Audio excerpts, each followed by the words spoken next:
Master Duel is an incredible game. I've been playing it for a week and a half now, and it's honestly been just so fun, building all these decks, trying to climb ranked, doing all these ridiculous challenges on stream. It's been really great. However, there are of course always things that can be improved. And so today I wanted to talk about 5 things I would like to see implemented into this game to make it better than ever, and also hopefully to keep it growing and flourishing. Now, you may not necessarily agree with all 5, but I think you'll at least agree with some of them. So listen to them all and let me know your thoughts in the comments down below. Also be sure to like this video and subscribe for more. Number 1, unranked mode. I understand that if they were to implement an unranked mode, where you could just play, fun games, and you don't lose a rank, you don't gain a rank, you just enter and play games, that's the end of the story. I understand that people would still try hard. I understand that if I enter with my Toon deck into unranked mode, people would still try and bash my skull in with Tri-Brigade. But that is okay. That is how Hearthstone and other games work as well. However, the point of having an unranked mode is that I could at least play with weak shit meme decks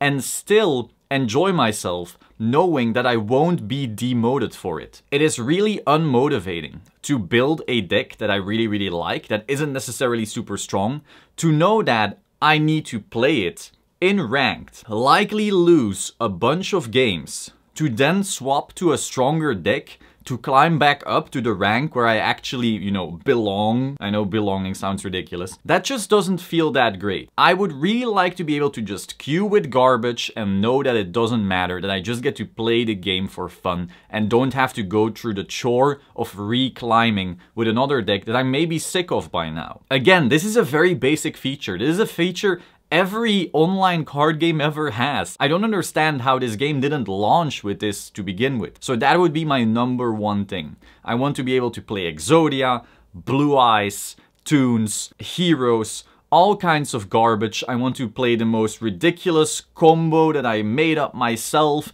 And even if it's shit, I don't want to lose rank. End of story. So that's it, an unranked mode. Number 2, I want the set releases to catch up to at least TCG, because right now we are in this weird stalemate where we have an OCG-ish ban list, and then we have the cards from X months ago, and it's like, this format doesn't exist. And that's fine, it was a very different experience from both OCG and TCG, so we really got to, resolve the format, have some fun, try out some things. That was really good for launch. I really enjoyed that. This means that people who are veterans in Yu-Gi-Oh! Still got to experience something new without being like, oh, I've played this exact format X months ago. So that was really good for the launch. But I feel going forward in the future, we want to be able to use Master Duel to solve real formats. And so if Master Duel just stays, behind in terms of sets, Master Duel will never be able to be used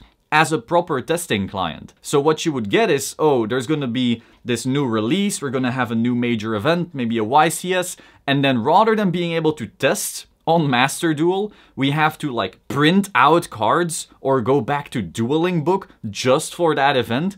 That feels kind of awkward. Now, I do respect that as well, because it means that things won't be solved by the event, meaning there will still be people, rocking up with decks that no one knows, and that's exciting.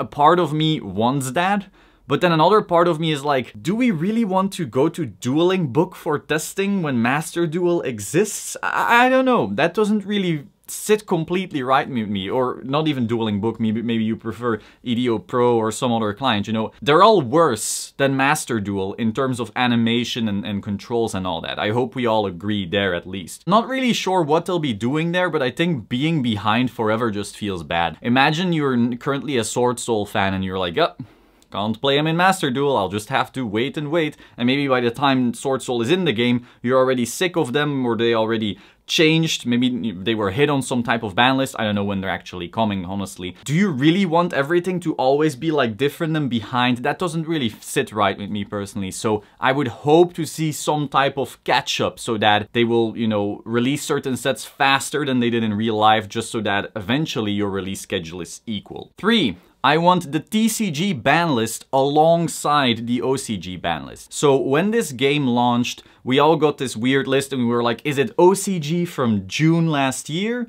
Is it a combination of OCG and TCG. It's somewhere in the middle somewhere. Whatever it is, you know, we have this particular ban list.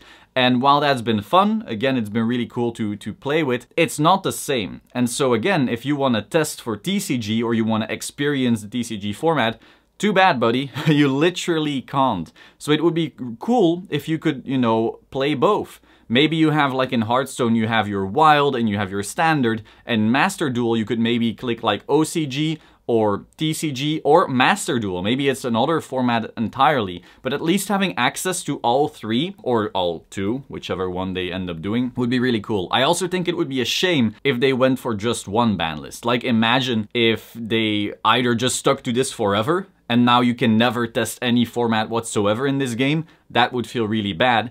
On the other hand, if they suddenly swapped it to pure TCG and now we gotta like dismantle our maxis, we gotta change everything. I don't know. I feel like just giving the 2 or 3 options would be ideal. So I'm hoping that at one point they fix that somehow. Number 4, and I already know people are gonna fight over this one, either more gems or cheaper gems. I understand. When I say this, people will go, huh, poor, you're just poor, just pay more, bro. Don't be poor, bro. Yeah, okay, I promise you, the ad revenue of these videos can build me any deck in Master Duel. I'm fine, thanks for asking. The bigger issue is that right now, once your beginning gems dry up, this game becomes ridiculously expensive. Go to the shop, see how much money you need to get packs. So I'm not even talking about being against paying money to play the game. I understand the business needs to make money. I'm perfectly aware of business dynamics. That isn't a problem. The problem is, once your gems dry up, and I assume we're now 1.5 weeks in, most people got all the free goodies and now they're like, damn,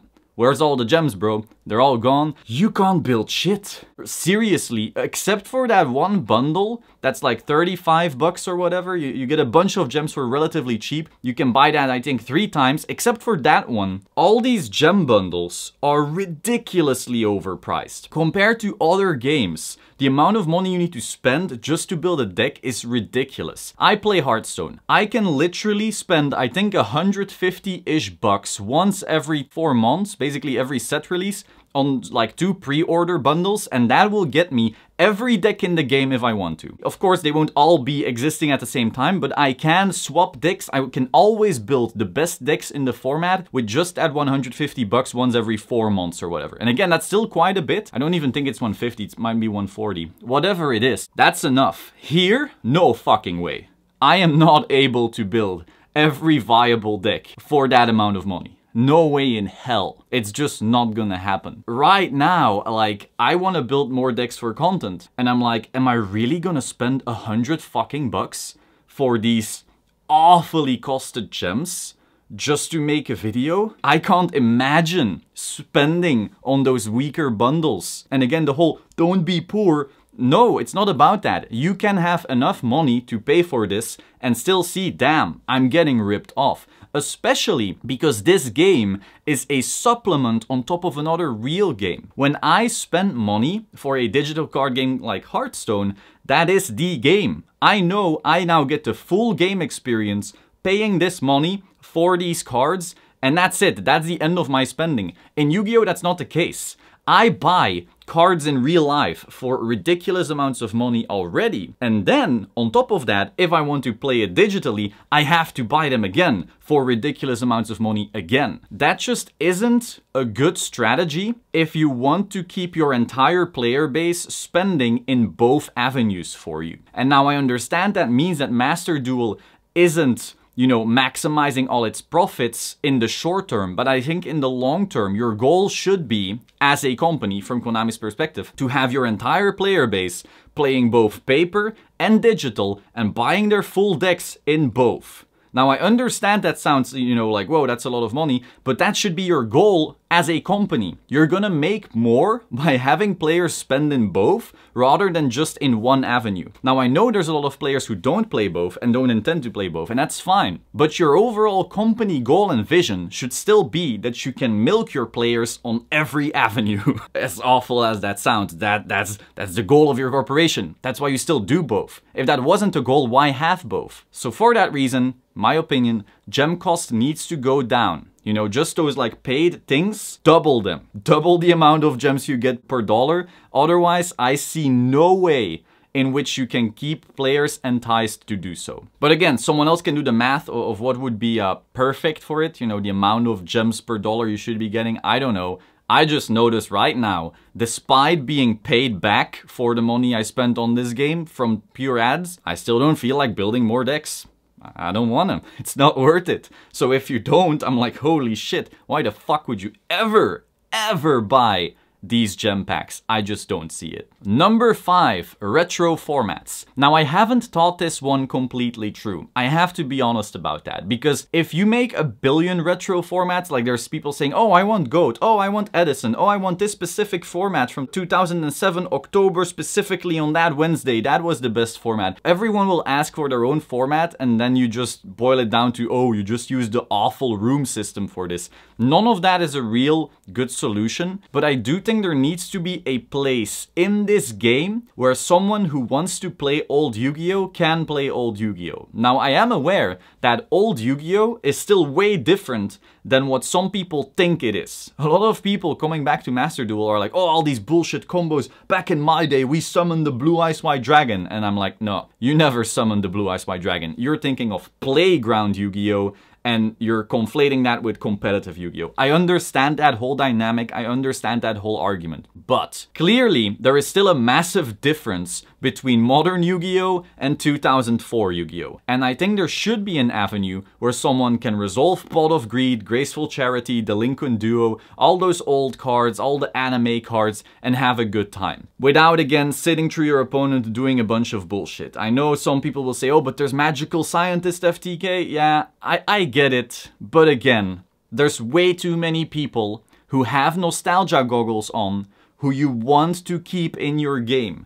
And maybe as they play that game more and more, they after a while get bored and then funnel back into the modern Yu-Gi-Oh! So those are players you aren't losing. Whereas now you are. Right now you tell someone get good. You know what they tell you? Fuck off, I quit. And that's the last thing you want as a company. And also as a community. All the people I see in like Zodiac Duelist going, oh, if you don't like modern Yu-Gi-Oh! Get good. All you're doing is turning people away. The final result of that is that it's you and 2 other sweaty tryhards beating each other until one sweaty tryhard runs away because he gets bored or gets married or does something else. Now you have 2 sweaty tryhards and you're still just, you know, fucking each other over. One more guy quits and then it's just you. And you have no one else to beat. You want, inherently, people joining your game. You want your game to grow, because otherwise there's no one for you to play against or beat. So don't get into this, oh, just get good kind of thing. It doesn't work. Long term, a game needs players, it needs to grow. And so this super like gatekeepy, elitist kind of mentality, it just doesn't work out. So have some retro bullshit, even though it's less competitive, even though it's this and that, even though it has all these flaws, I get it. But you want that as a gateway drug to keep people hooked to the franchise and the game, and then either they get burned out of even that and they leave, but a solid section of those players will come to the modern game eventually as well. And that should be the goal. Again, I haven't really considered, you know, which formats you keep and which ones you don't. I don't think it's, you know, realistic to have every single format every person wants. Some people are like, Xyz was the peak, so we should have a billion Xyz formats. Oh, Synchro was it? No, this was it. There's gonna have to be certain things we cut off, but at least some of them should exist. So that was it. Now I understand all of these won't make it. I understand that a bunch of these might not even make it, especially the gem one, because it might just be more profitable to milk the whales and then have this game be less long-term viable, but short-term be really good for shareholders. I understand that. However, I still think it would be better if we got there. So yeah, hope you found this interesting. Do let me know your thoughts. You know, which ones do you agree with? Which ones do you disagree with? Let's all inform each other. Be sure to like, comment, subscribe, and I will see you soon. Ciao.